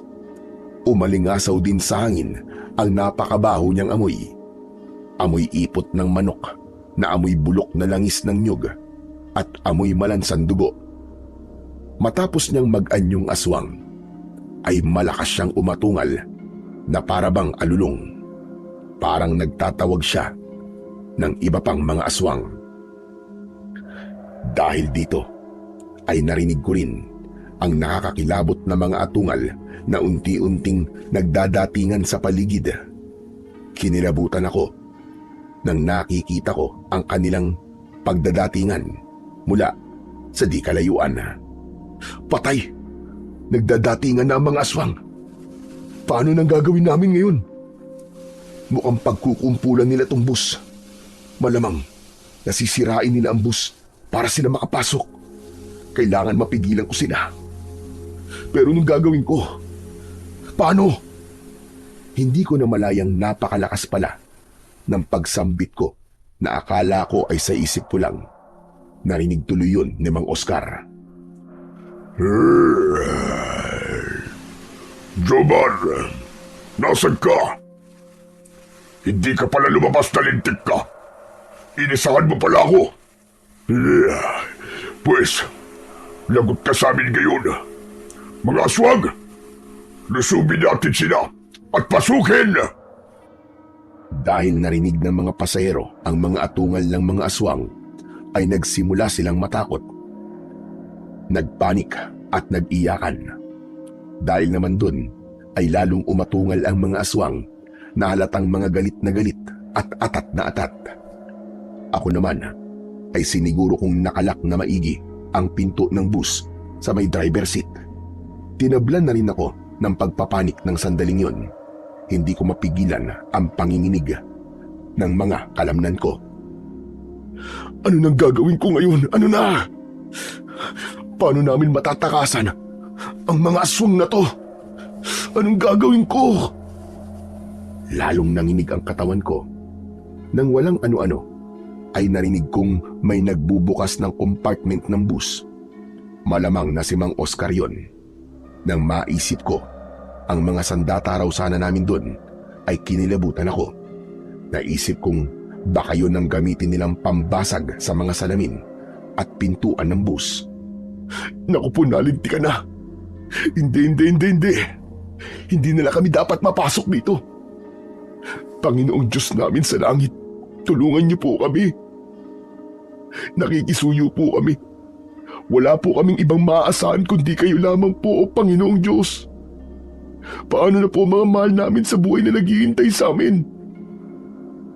Idudulot mo bang lapain na lang kami ang walang kalaban-laban ng mga aswang na to? Huwag naman po, Panginoon.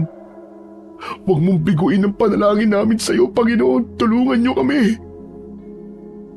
Matapos kong manalangin, ay nakaramdam ako ng kakaiba sa sarili ko. Muling uminit ang suot kong kwintas at ang init nito ay sumanib na sa buo kong katawan. Bunga nito ay unti-unting nawala ang panginginig ng mga kalamnan ko. Sumunod ay narinig ko namang may bumubulong sa isip ko.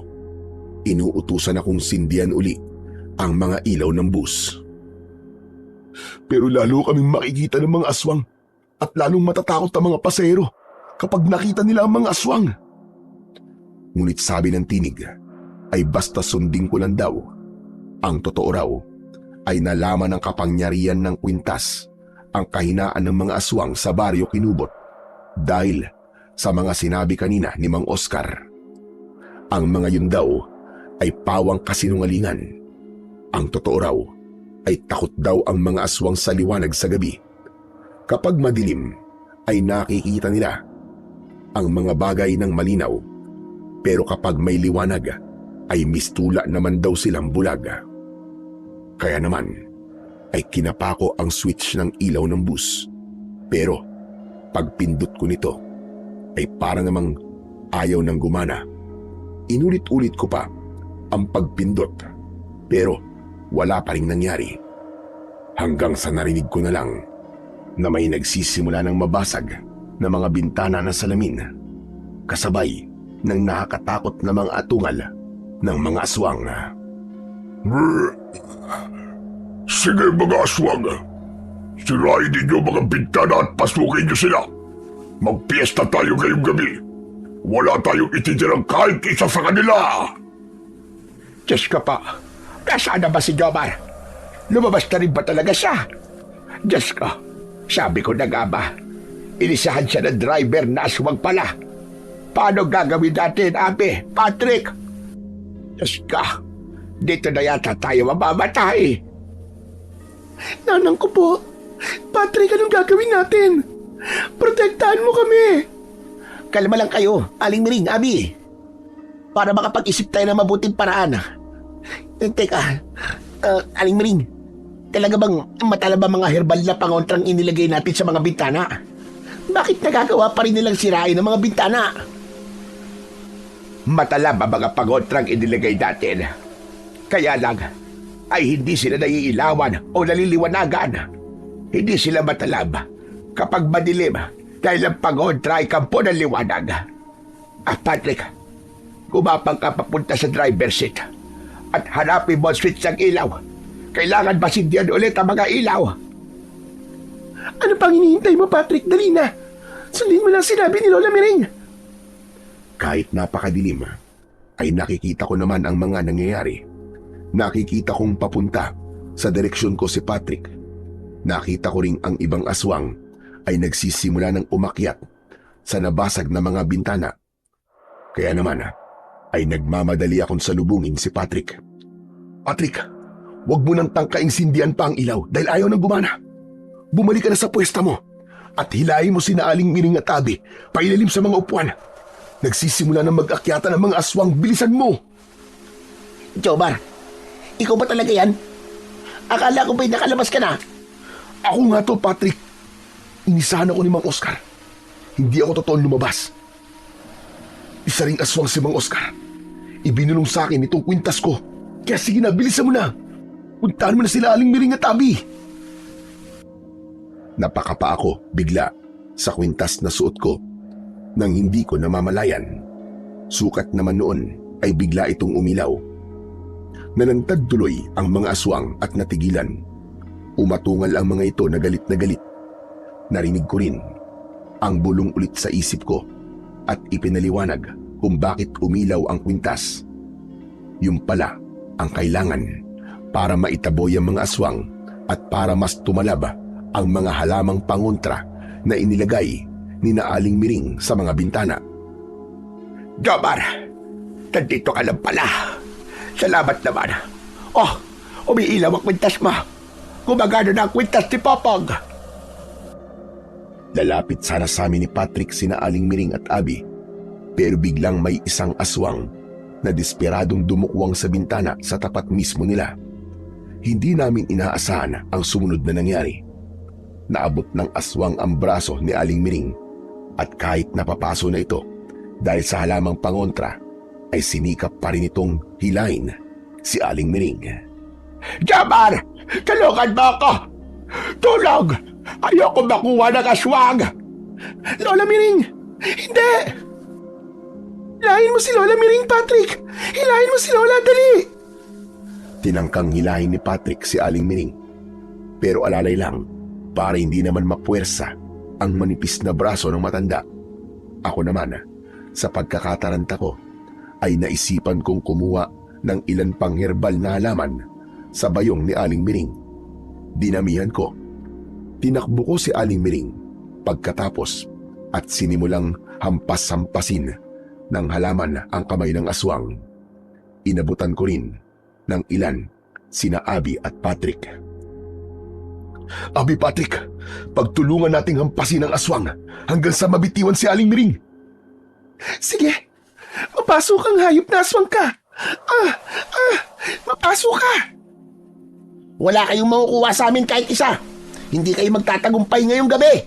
Akala nyo Pero kahit halos umuusok na at nagsisimula ng malapnos ang balat ng kamay ng aswang, ay determinado pa din itong makuha si Aling Miring.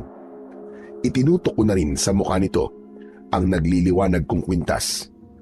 Sa wakas, ay nasilaw naman ito at napapaungol na tinakpan ang mga mata. Nabitiwan ito si Aling Miring at dahil hila-hila pa rin namin ng matanda, ay sabay-sabay pa kaming natumba. Dahil naman dito, ay nadaganan ako ni Patrick pati ang umiilaw kong kwintas. Bunga nito ay dumilim ulit ang paligid na siya namang sinamantala ng mga aswang na muling makadukwang ng pasahero. Diyos ko po, ang kwintas mo, Jomar, natakpan. Bumangon ka, bilisan mo. Baka may makuha na naman. Walang dapat na makuha sa atin kahit isa.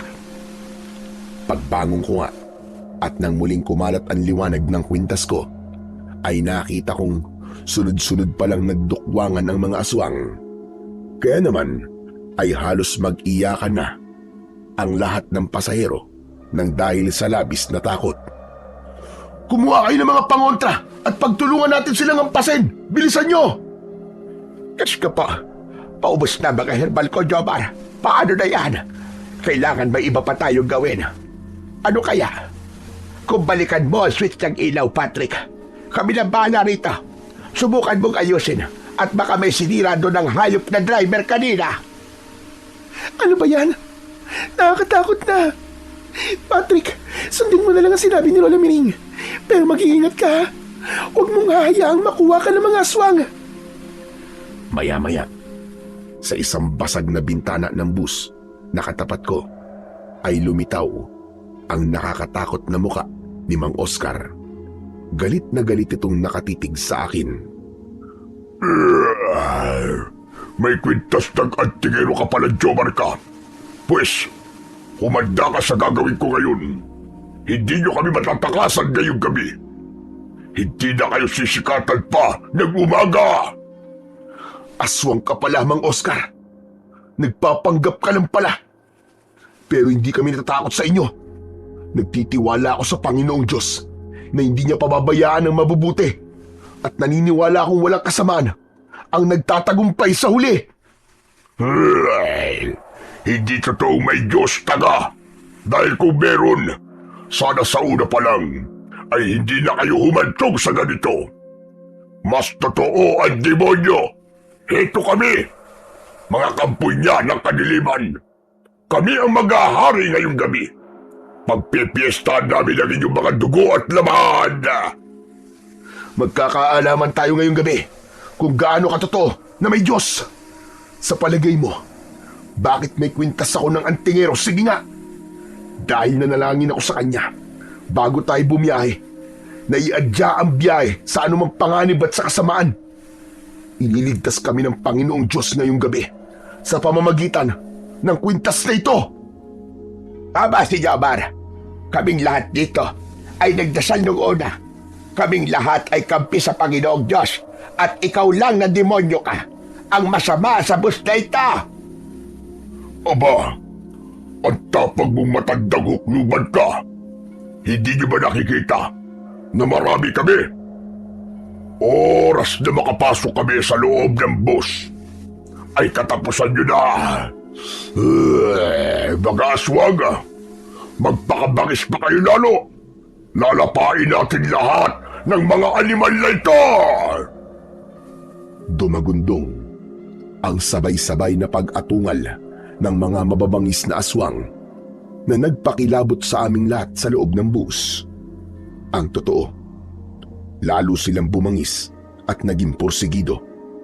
Nagulat na lang kami nang isa-isa nang may mga nadudukot sila palabas ng bintana. Umalingaw-ngaw tuloy ang sigawan ng mga kasama naming nakuha. Maging sina Abby at Aling Miring ay napasigaw. Jomar! May mga nakuha na! Tulungan mo sila! Bawiin mo sila, Jomar! Diyos ka pa, o Panginoong namin Diyos sa langit, iligtas mo po sila. Jomar, ano na? Pagadain mo na kapangyarihang taglay ng kwintas ni Papang. Bilisan mo at baka lahat tayo ay magsunod-sunod na nilang makuha. Hindi ako makakapayag. Ayoko malapa ng aswang. Ng puntong yun, ay parang wala naman akong maisip na gawin para tulungan ang mga nakuha ng aswang. Para bang biglang nabablangko ang isip ko sa pagkagulat sa nangyari. Hanggang maya-maya pa, ay parang may naririnig ako mula sa malayo na parang maraming tao. May nakikita rin akong liwanag ng apoy na paparating. Napaturo pa nga ako sa direksyon nito sa salaming bintana, kung kaya napalingon din sina Abby at Aling Miring. Teka, parang may mga paparating na may dalang sulo.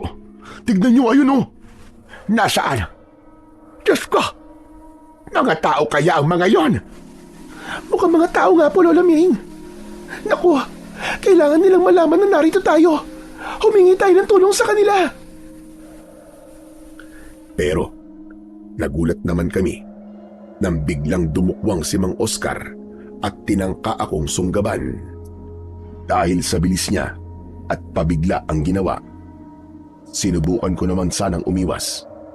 Pero nahawakan at nahatak pa rin niya ako. Jomar! Diyos ko po, Abby! Ang herbal na halaman! Hampasin natin ang aswang na driver na yan para mabitiwan niya si Jomar! Bilisan mo! Pero hindi nagpadaig ang aswang na si Mang Oscar. Ibinuhos nito ang buong lakas para tuluyan akong mailabas sa bintana.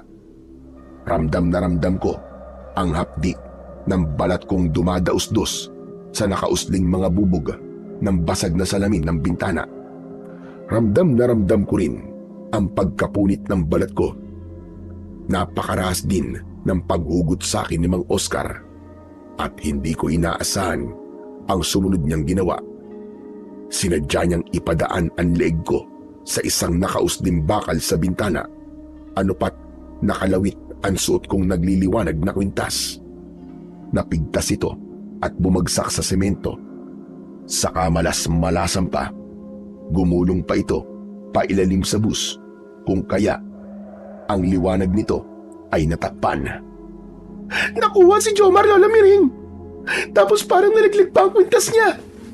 Diyos ko, paano na tayo nito? Mamamatay na tayong lahat. Nang nasa labas na ako, ay sinakal ako ng malakas ni Mang Oscar sa leeg at iniangat ako sa ere. Bumaon ang matutulis niyang mga kuko sa balat ng leeg ko. Naramdaman ko kagad ang pag-agos ng malapot kong dugo. Sa wakas, nakuha rin kitang animal ka. Ngayon, katapusan mo na! Wag! Wag, Mang Oscar! Wag! Maawa ka sa akin! Maliit pa ang mga anak ko.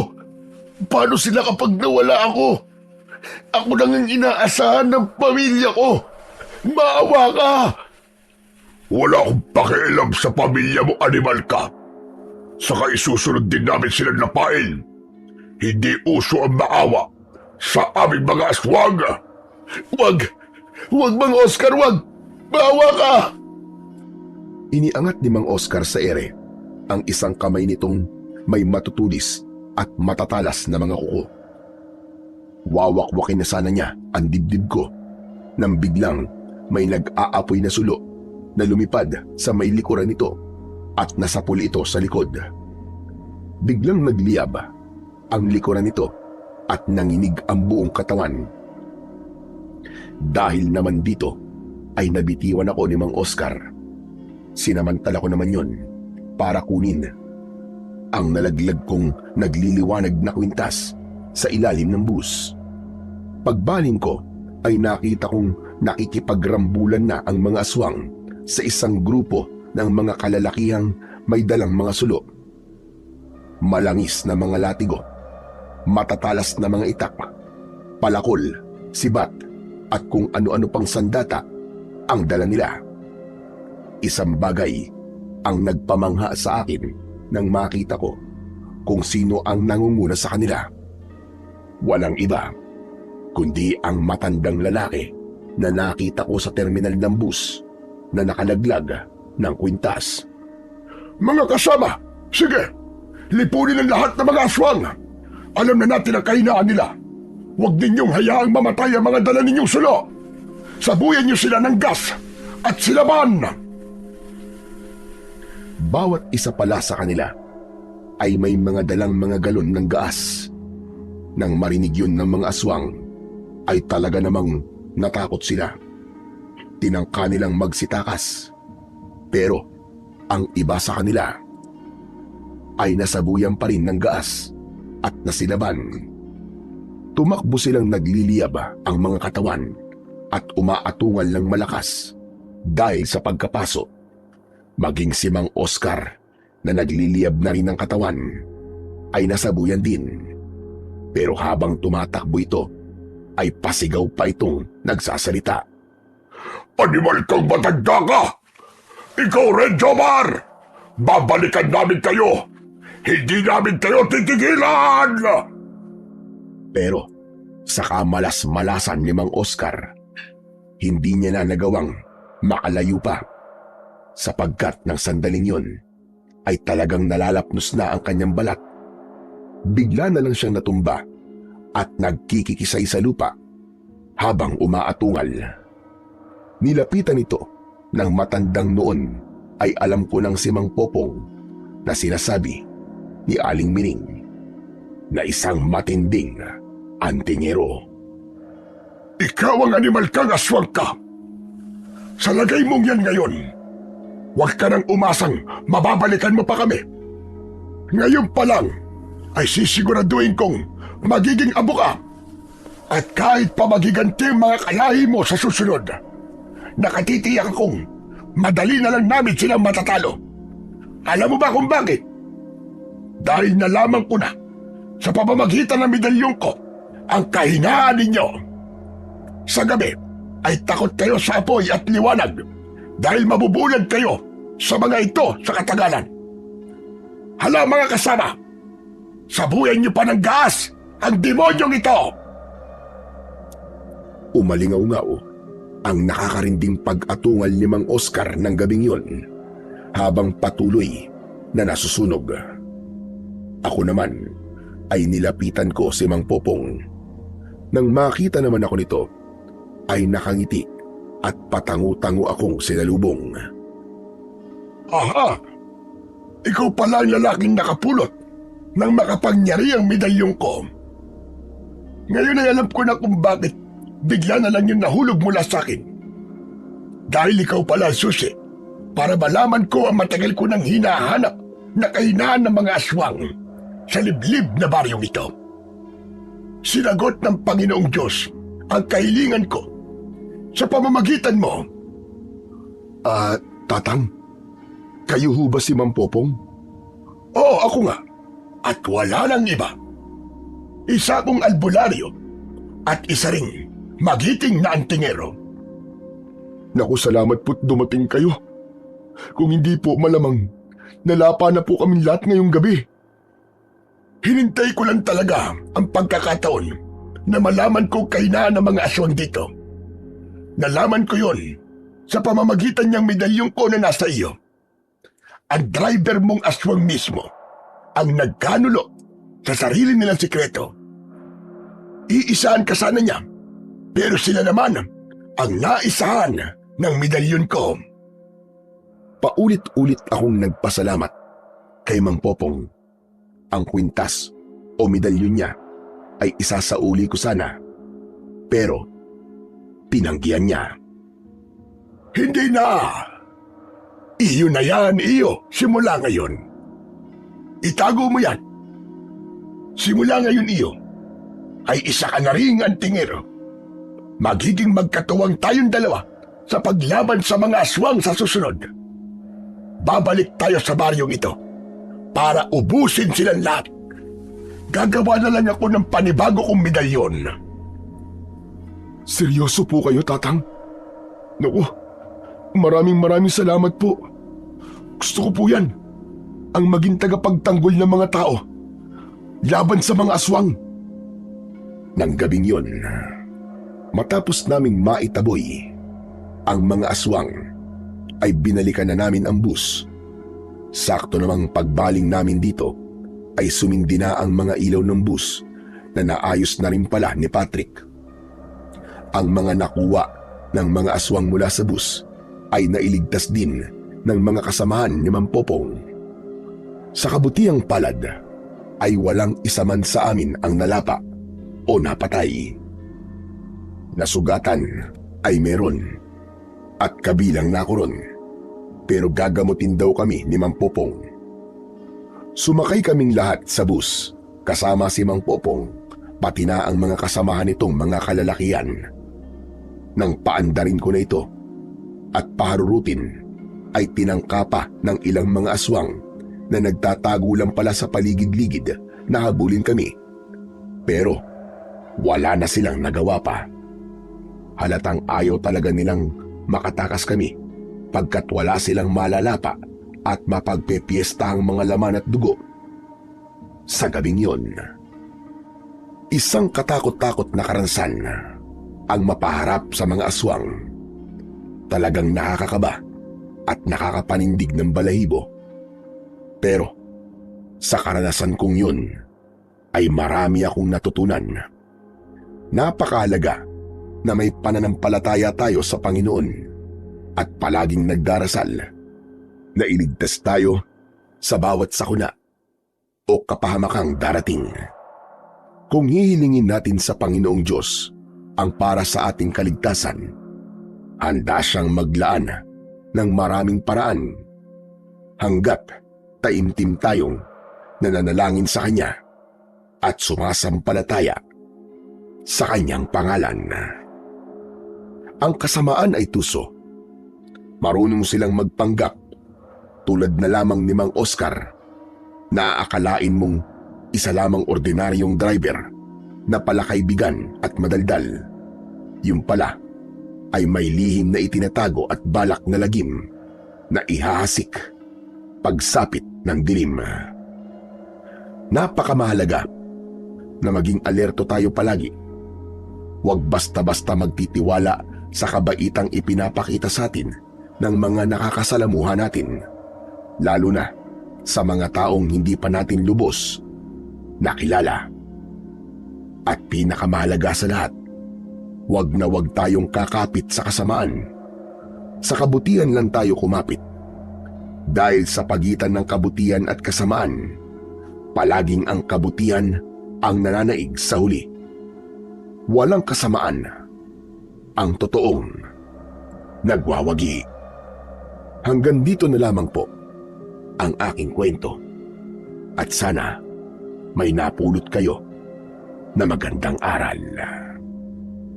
Sa kwentong ating napakinggan, sa kabila ng lahat ng unos, sa gitna ng mga luha at takot, At kahit sa harap ng mga puwersang nagtatangkang magdala ng kadiliman sa ating buhay, nananatiling buhay at makapangyarihan ang kabutihan ng Diyos. Hindi niya tayo kailanman iniwan, ni pinabayaan man sa alinman pagsubok. Ang panalangin ay hindi lamang mga salitang binibigkas. Ito'y tulay ng ating kaluluwa patungo sa Kanya. Sandatang espiritual laban sa anumang panganib at ilaw na tumatanglaw sa pinakamadilim na gabi. Nang ialay ni Jesus ang kanyang sarili sa krus ng Kalbaryo, binuksan niya ang pintuan ng kaligtasan at ipinangako ang buhay na walang hanggan sa bawat pusong tunay na sumasampalataya sa kanyang pangalan. Sa bawat sugat ay may kagalingan, sa bawat takot ay may kapayapaan, at sa bawat laban ay may katiyakan ng tagumpay. Sapagkat ang Diyos na nagligtas sa atin noon ay siya ring Diyos na patuloy na magliligtas sa atin ngayon at magpakailanman. Sabi nga sa 1 Kabanata 3, Talata 16, sapagkat gayon na lamang ang pag-ibig ng Diyos sa sanlibutan, na ibinigay niya ang kanyang bugtong na anak, upang ang sino man sa kanya'y sumasampalataya ay huwag mapahamak, kundi magkaroon ng buhay na walang hanggan. Sa Diyos na makapangyarihan tayo ay ligtas. Ngayon, bukas, at magpakailanman. Maraming salamat po sa walang sawang pagsuporta at pakikinig sa aking mga YouTube channel na The Voice Addict at mga kwento ni Apong Isaac. Hanggang sa muli, at pagpalain po nawa tayong lahat ng Diyos na may kapal.